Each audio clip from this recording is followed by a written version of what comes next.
Thank you, Chairman. We are now live streaming, although it's 9:58. No, it's better a success that we have live streaming up and running early than late, I suppose. And I'm sure the hundreds of the members of the public who've come to watch this meeting will forgive me for starting 1 minute ahead of schedule. Thank you, Chairman. We are now live streaming, although it's 9:58. Oh, no, it's better a success that we have live streaming up and running early than late, I suppose.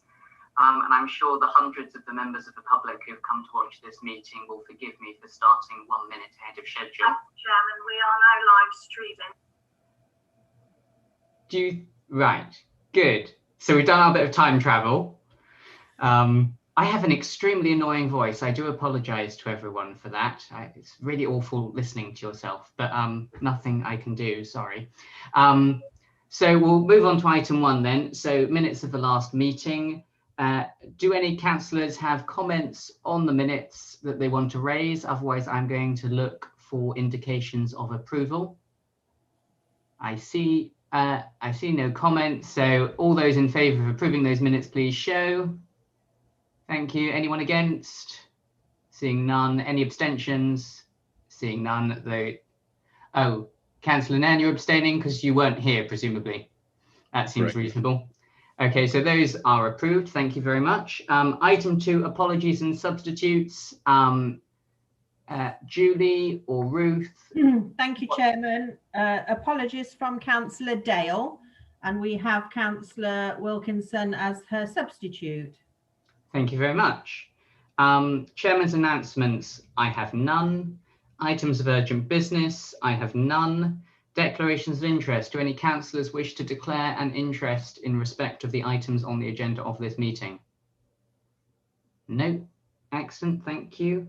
Item 6, non-members wishing to address the meeting. I'm not aware of any non-members who wish to address, but you all know my normal policy that members can address the meeting under whatever item they feel they wish to.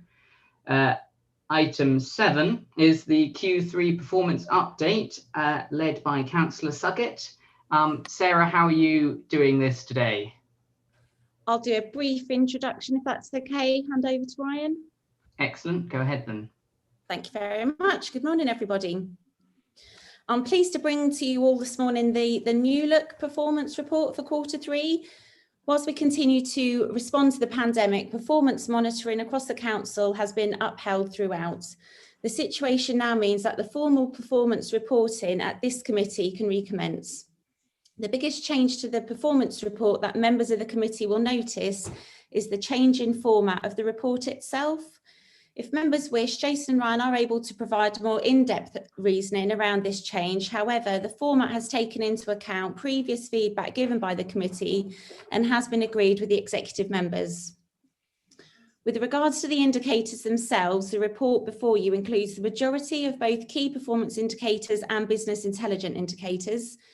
The performance arm of the council is committed to refreshing these indicators in the near future and will endeavour to engage with the committee to ensure that members have confidence in the council's performance management approach and continue to be able to perform their constitutional role of scrutiny. Within the report itself, it's positive to see the improvement around the customer contact centre, the work performed by officers in the introduction of a new system to support both staff and residents have yielded positive results. This is really encouraging given that this is an area which the council has previously struggled to meet its target in. Throughout the report, the impact of COVID on the council can be seen and is reflected in some areas more than others. Hand over to Ryan now if there's anything that you would like to add.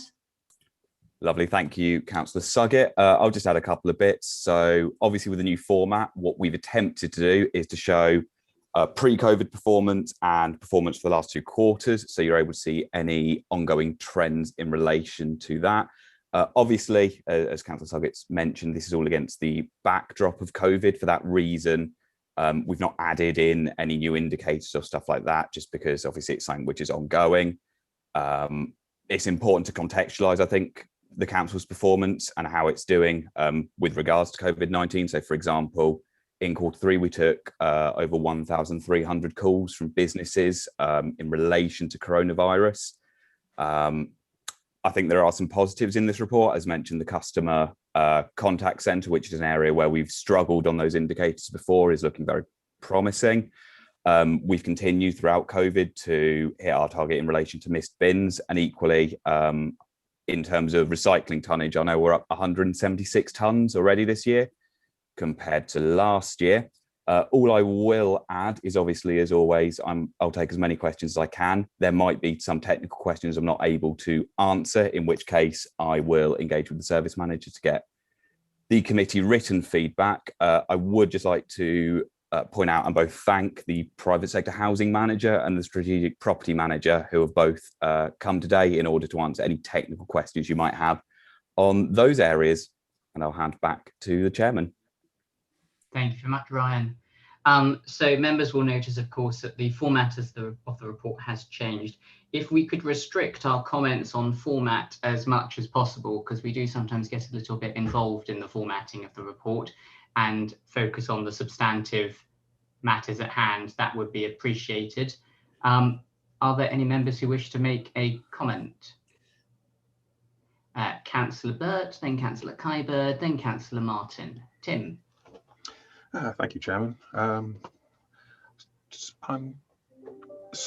just a little concerned that while we're reporting some very good figures here for change against Q2, I'm looking at abandoned calls, and just before the meeting today, I had a look on Pentana, and for February only, the abandoned call rate was 19.52%.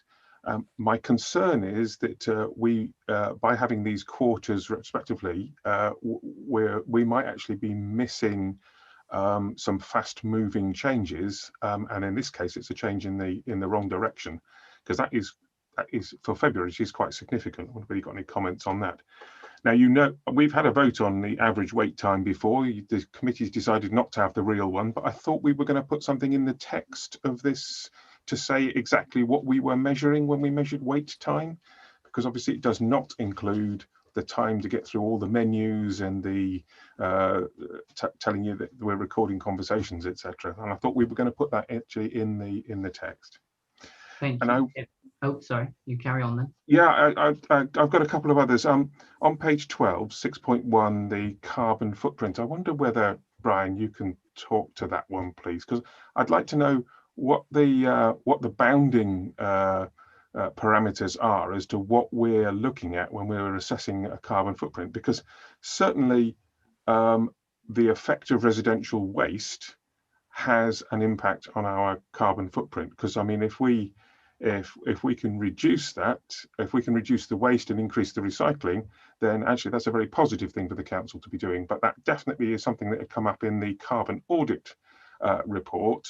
So I'd like to know why where we're looking in that, because this report has no impact on carbon. So yeah. I'm going to stop you there, Tim, just because there'll be other members who wish to speak. We'll deal with your first 3 points first, and we can circle back to you. So Sarah, Ryan, you've got one, which is what are we actually measuring in terms of call wait time, and are we going to add in a note just explaining exactly what the measurement is?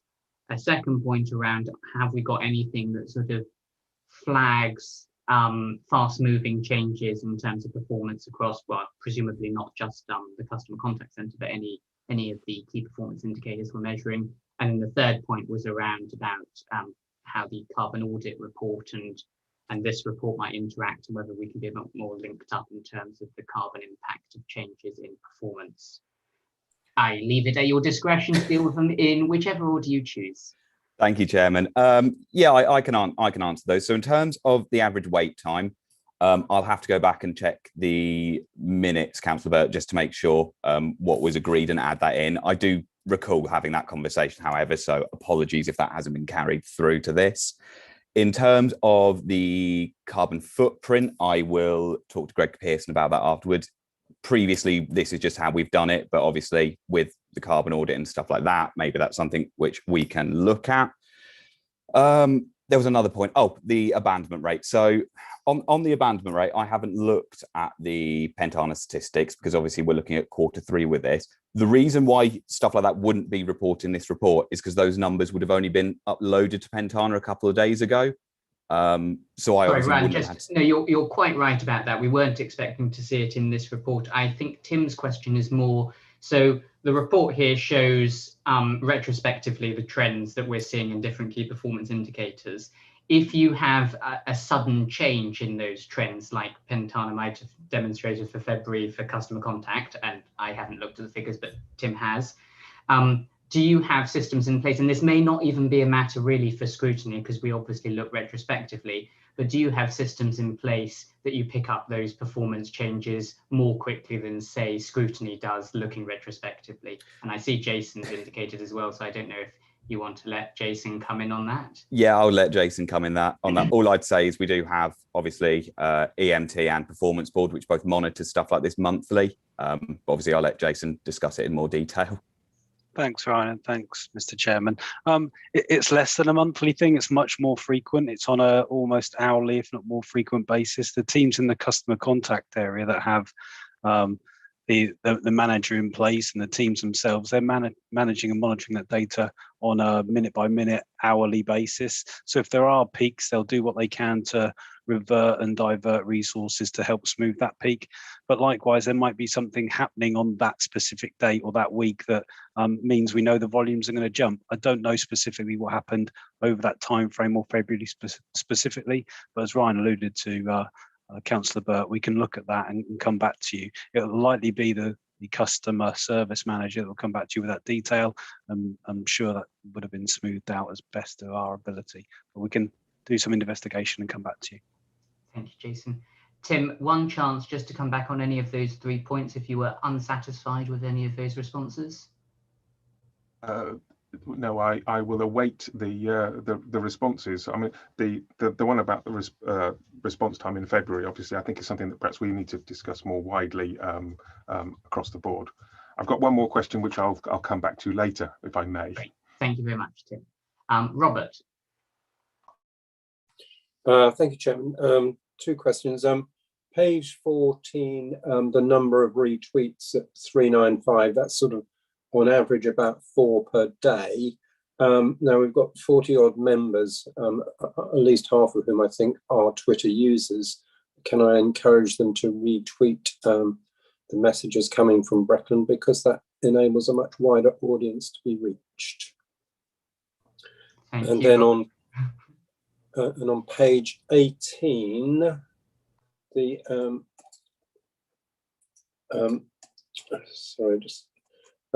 so on page 18 it says empty properties brought back into use is 6, but the number of empty properties within Breckland has gone down 61. How do we reconcile those 2 figures?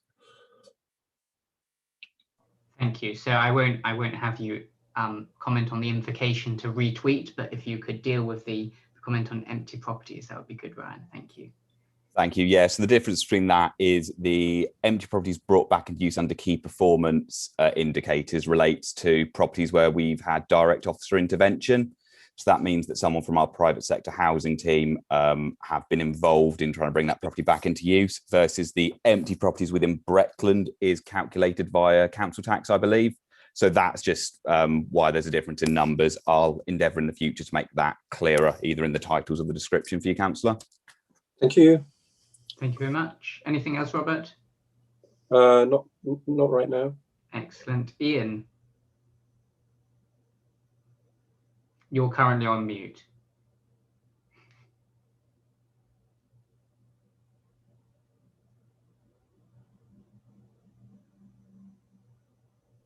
Sorry, Chairman, it's the excitement. No, quite. No, go ahead. Thank you.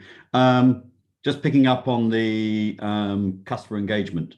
There does appear certainly to have been a phenomenal increase or improvement in Q2 and Q3 versus Q3 last year. Although there may be some deterioration between the two. Can I ask though, within that, presumably all the call centre staff in inverted commas are actually working from home, and how this is actually being managed, because something has, on the face of it, improved the performance no end, but at the same time the staff, I assume, have not actually been on the premises and have actually been working individually. I would be grateful to understand how that process is actually being managed at the moment. Go ahead, Ryan. Thank you, Councillor. So Adele, the head of our customer contact, sends her apologies because she's been called away at the last minute. So I do have some notes that I can discuss around that. So I know that they've changed the way they performance manage within the contact centre, and all staff are home working at the moment. From what she's told me, the home working has led to an improvement due to less office distraction, stuff like that. I will discuss that with her after this, though, Council, just so I get you a full written response. But my understanding is that home working has been seen as leading to one of the many reasons why we've seen an improvement in Q3. Thank you very much. Thank Ian, you. any comeback on that?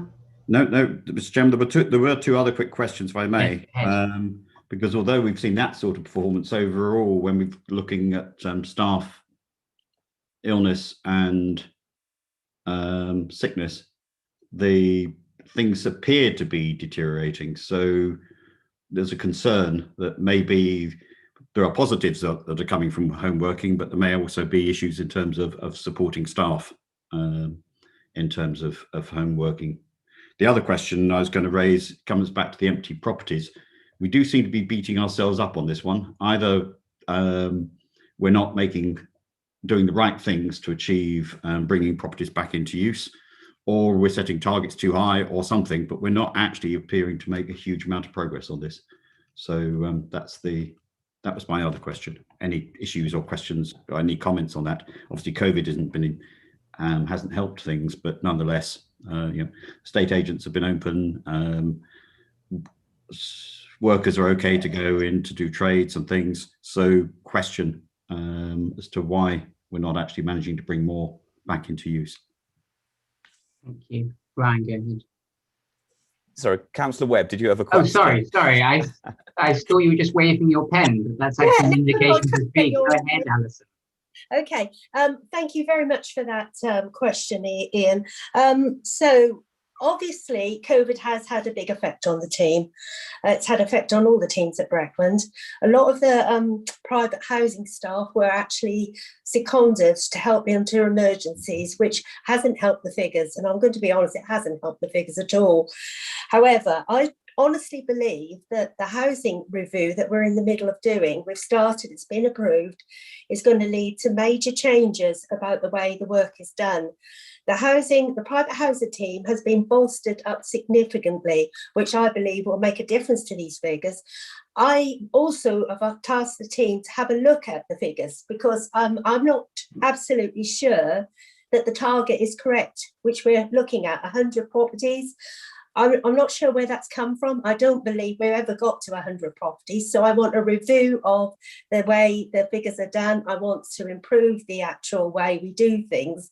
And I am confident that this is going to be a result of the housing review, which we've just completed, and we'll see a definite improvement in the future. That's all I wanted to say. Thank you very much.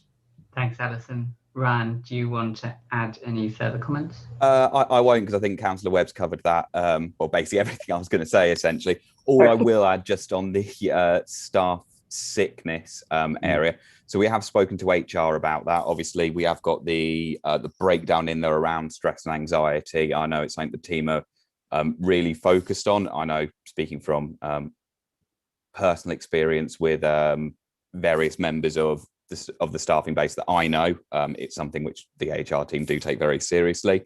All I would add is that the number can be quite volatile in terms of the days lost to sickness, just because of the staffing base. So that is why it's currently gone up to red, but obviously I'm happy to look into that more ahead of the next quarter. Very good. Ian, anything further you want to? No, that's very much appreciated on those points, in particular, Alison and the housing team. And we need to be challenging the targets as well as the performance to make sure that we are actually managing or measuring something that is actually something we can deliver. Thank you, Chairman. Great.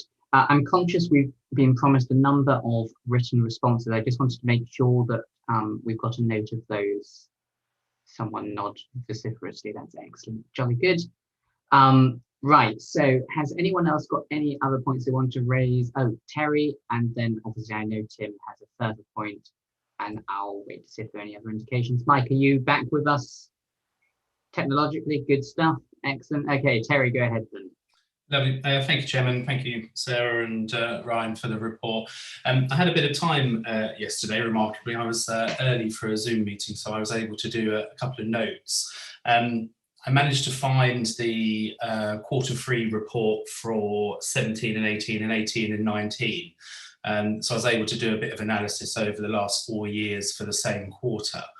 I appreciate, Chairman, you don't overly want to talk about format, but I think it would be quite useful if we had an option occasionally where we could see the same quarter over a number of years, because I think the performance report is particularly useful to spot trends and patterns. So for the KPIs I was particularly interested in, I've managed to sort of work out the data for the last 4 years. It's all there, it just needs to be collated into one place. So that's the first sort of observation generally. And the second one is where we've got the column that does the percentage change, we're doing the change against Q2 rather than the same quarter from the previous year. So that the difference is on the sort of 2 consecutive quarters. But there's quite a lot of variance, I find, sort of seasonal variance with sort of, you know, call numbers and fly tipping. I think it'd probably be quite useful to see the percentage change from Q3 1 year to Q3 a previous year, if that makes sense, just a sort of data point. On a couple of the specifics, the ones which I particularly drilled down in was the percentage of household waste recycled. I know obviously from sort of county hat on, some districts are achieving 70%, 80% percentage recycling. Ours has been going down over the last 4 years. In 17-18, we were achieving 39% as a district. That went down to 36.8, 19-20, and it's now only still at 37%. So I think that's a bit of a concern for me, that we've seen no improvement in the percentage of household waste recycled, despite significant improvements with you know, what can and can't be recycled. And I was just curious that in 18-19 we had a target identified as 39.7% of the amount recycled, but now there is no target, it just says data only. So presumably we've dropped the target for household waste recycling. I don't know if that's linked to legislation changes or what have you. So I just wanted to ask that point first, Chairman, about why we don't have a target there anymore for that one. Thank you, and I apologise, I'm not exactly sure which portfolio holder holds that responsibility. Gordon, is that yours?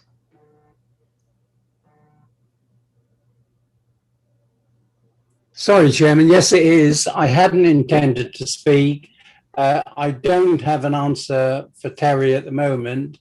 I have it as an item on my agenda, and I have made a note now that Terry has raised it, so I will come back to you. Members may well know that we are in fact starting a new contract imminently. That is first week in April, and therefore there will be changes that occur naturally. Thank you, Gordon. I'm happy for Ryan or Jason if you want to comment on that, but that is a policy matter, so don't feel like you have to, because that really is a councillor responsibility rather than an officer one. So up to you if you wish to engage with it or not. I can comment on a couple of areas that were raised by Councillor Jeremy. So one, in terms of the looking back at previous quarters, we do try and do that via Pentana, but if that's something which I can bring out more in the commentary in the future, I'm more than happy to do that. With regards to the fact we've only got change against the previous quarter, I'm happy to add in a further column in the next report to do change against the quarter of the previous year. In terms of the household recycling, I will again have a look into that. All I would add on the comment is it's about recycling, composting, and I know we're slightly up on our composting this year, but I will talk to the team and try to understand why the target isn't there anymore, just because I don't have any memory of why that was changed at the moment. Thank you very much. Anything else, Terry? Yeah, just one further point. Thank you both for those that answer. I think that's really useful. Just fly tipping, the figures for fly tipping over the last 4 years and the tonnage are still of a concern to me. I mean, we're talking, you know, significant tonnage of fly tip material per quarter, and that's been steadily going up. But the sort of end on a good note, I mean, we've raised the point about abandoned calls consistently at Scrutiny in relation to KPIs. In 17-18, it was 16.58%. In 19-20, it was 19%. This is the first time that it's been on a report under target. We've met the target 7.6%. So I think that's really encouraging because we've repeatedly raised that at Scrutiny. It's the first time in 4 years that that target's been exceeded. So that's good news for the team. Thank you very much. Are there any other councillors wishing to make a point presently? Otherwise, I'll go to Tim. Okay, Tim, if you come back on your next point. Thank you, Chairman. Yes, thank you, Ryan, for following up on Terry's concern there. That was something I'd looked at previously. So well done with those comparisons at different times of the year. Some are valid and some aren't, so it'd be good to have them both. I was going to come back on the empty properties one, which I think has been covered slightly, but being as this has been an ongoing issue for a very long time, certainly as long as I've been looking at this data, and we now have, thanks to Alison, some new data and some new things coming online. I wonder whether we might have a report back at the next OSC to see how that's going, because okay, I think just to clarify before I go to Alison, just to clarify what you're asking for first, Tim, and then I can get Alison's response. Basically, the new things which are coming in place, which Alison's putting in place, can we have a report at the next OSC to see how that is affecting the empty properties brought back into use? Okay, fine. So Alison. Yeah, of course, no problem at all. But there's an issue. We're bringing it back to the next OSC because the actual changes are not going to be brought in till April, and you've got to allow time for whatever changes to bring any change that makes sense, because expecting it on the April one is only be like 2 or 3 weeks info. So I think, as I said, please bear with us. I mean, let the team bed in April and come back, say May, something like that, with how things are going, and then we can actually discuss with you what our proposals are for changing statistics, if we're having changes, which I expect, and also look at how things are going with the private sector side of things for this empty properties to make sure we are improving. I understand how important it is to have empty properties back in use as soon as possible. For goodness sake, at the end of the day, I don't want people in temporary accommodation. I want them in houses and homes. So this is the most important thing. So I think, as I said, if we look perhaps June to come back with a feeler how things go, that would be more realistic. And then, from there onwards, obviously quite welcome to come in, as you know. Thank you. Thank you, Alison. I'll do you one better. What we'll do with the committee's permission when we get to the work plan is we'll put it at the bottom of the work plan with a date to be determined. And then when you feel like we're in a good position to reflect on the changes that have been made, then we can have a report come to us. Thank you very much. So, Tim, yes, carry on. Yeah. Okay. Fine. Thank you. You mentioned that there's a KPI review. I wondered what, when, how are we contributing on that element? I will let Sarah come back on that. Sarah, how do you want us to contribute to your KPI review? Thank you. I think if we go away and have a look at the report, how it's done, take the feedback away from today, get some ideas back from Jason and Ryan as to where we're getting the information from. I think we've got one in April. I think it'd be a good idea if we was to perhaps come with you in April with some of our suggestions, and then have that conversation, get some feedback again from you guys, and then the next one we could just go from there. Use this as the forum to have that conversation and to air ideas. We'll leave it in your hands if there's a better way or a better approach you feel. So again, we can talk about this under the work plan, but the other option is that we have the smallest and shortest of task and finish groups, but it would allow some members to do maybe a slightly deeper dive into what they want the KPIs to be. But I'm very much agnostic on the approach. I will leave it to members as to how they best want to interact with the KPI review. But thank you, Sarah, for that. Are there any further comments? Ian? Thank you, Chairman. Just one quick one. It's a request really for the report rather than looking for a response today. On the planning provision, it would be very helpful to have the absolute numbers as well as the percentages, because the numbers could be going all over the place and the percentages aren't set in any great context at the moment. So if we could have both absolute numbers as well as percentages, that would be very helpful. Thank you. Thank you, Ian. Ryan's got that down. Are there any other members with burning issues or questions that they want to raise at this moment on this report? I'm not seeing any indications, in which case, thank you, Sarah. Thank you, Ryan. Thank you, Jason. Thank you, Gordon. Thank you, Alison. We will go on. Oh, I've lost my agenda. Here we go. Oh, we're basically at the end. So outside body feedback. Any members who wish to make a response on outside body feedback? Robert, I normally have you first. There we are. Yeah, I haven't attended any meetings with the county committees since the last meeting. Just to report that the museums that had opened before the most recent lockdown will be reopening again in May, but that includes Gresson Hall, but not Ancient House. Thank you. Thank you, Robert. Any other members? Peter?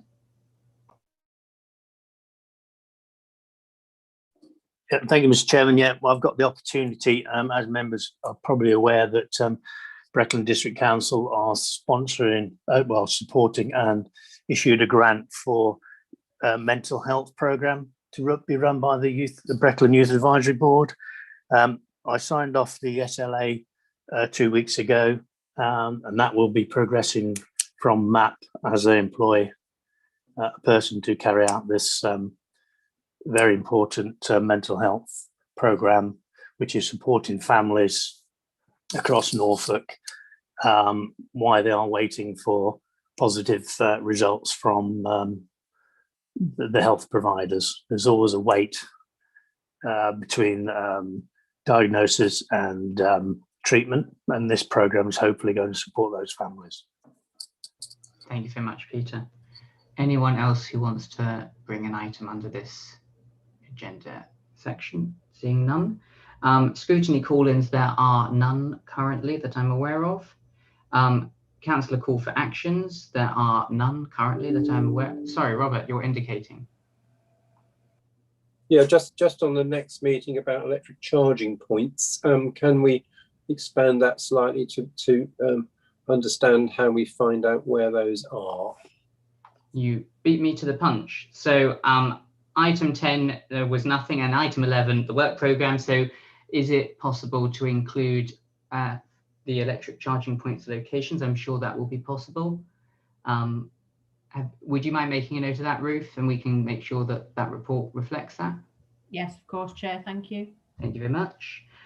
So on the work programme itself, then obviously you've got the work programme. Before we deal with the items on it, there are just 2 points I want to cover up. One is Madam Chairman and Deputy Chairman of this committee, Linda. I gave you a long introduction so that you had time to collect yourself. But I just wanted to check, because we'd previously discussed a task and finish group, which we briefly discussed last time. Is that something you'd like for us to create in this meeting, and then you can organise your terms of reference after we've established the membership? Thank you, Chairman. I had a consultation with other colleagues last night from the Commission, and because there is now the Mid-Norfolk Flood Programme being set up, chaired by George Freeman, and we have the county-wide one chaired by Lord Dannett, we don't want to duplicate work, especially on flooding and sewage and things like that, if they are doing the work. However, I still think there is an argument for looking at overall infrastructure issues, especially when there's new planning applications coming in. So in that I include electricity, broadband, etc. Because as some of us who worked over Christmas on this, many of the systems are creaking now. They're not coping with current developments, even if there's one new house added to it. And unless we've got a guarantee from service providers that there is enough power or broadband or whatever it is for new developments, this needs to be a seriously considered issue through the planning team. So, so my suggestion is we wait a month to see what comes out of the flooding thing before we go any further, because the terms of reference of what we might want to look at may well change. Thank you, Chairman. Very good. We can wait a month if members are all in agreement. I'll make a note to ask again in April. And then in relation to interacting with the KPI review, could I just see a brief show of hands between having a small discussion as a whole committee in April versus having a small task and finish group that goes a little bit more directly with Sarah? So all those in favour of it coming to April's committee as a short agenda item? Oh, it's going to be close. 6. Oh, no, there's a momentum now. And all those in favour of a task and finish group? I've got 3. Okay, well, clearly the committee is going to sit. So Sarah, if you wouldn't mind bringing back just a short agenda item with some key areas that we can interact with in terms of the review, that would be really helpful. Absolutely fine. Thank you. Perfect. Okay. And then looking at the work programme, firstly, are there any items that members would desperately want to have put on that they don't feel are currently represented there? Tim? Chairman, following problems with Section 106 agreements in Dereham recently and Sam Tony previously and Carbrook prior to that, I think it would be worthwhile us doing something which is looking at the operation, the scrutiny and the consultation processes around Section 106 agreements. Is that something we can consider? I agree. In fact, I think this committee has previously considered Section 106. So we can ask for that to come back, certainly. I suggest that we try to get that for the meeting after June.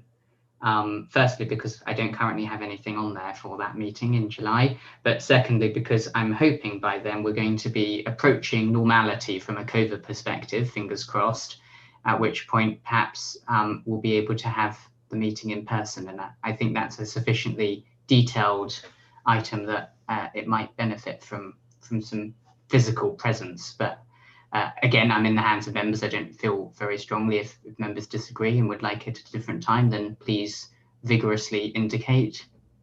No, fine. Okay, so if we could provisionally put that down for July, that would be fantastic, Ruth. Any other items members would like considered at the moment? Seeing none, are members broadly happy with the current lineup for April? Good, okay. Do any members have any further comments they want to make at all on this item? Seeing none, excellent. In which case, in complete contrast to our normal meetings, we are at the end within 40 minutes. So I thank members for their time today. I thank any members of the public who have been watching, and we will have our next meeting on the